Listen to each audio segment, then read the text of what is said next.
ตอนนี้เรากำลังไปน้ำตกตาดน้ำกัดยอดลับป้านี่ทางที่มา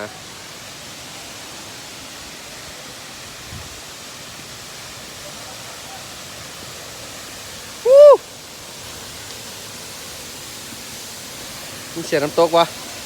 เดี๋ยวเบิ่งก่อนนะ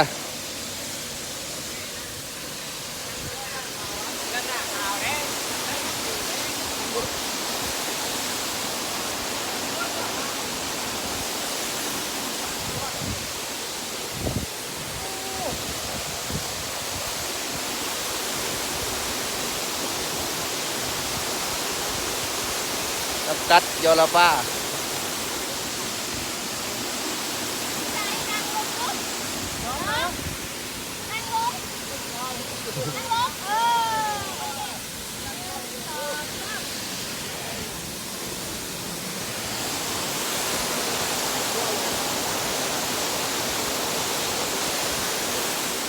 เป็นน้ำตก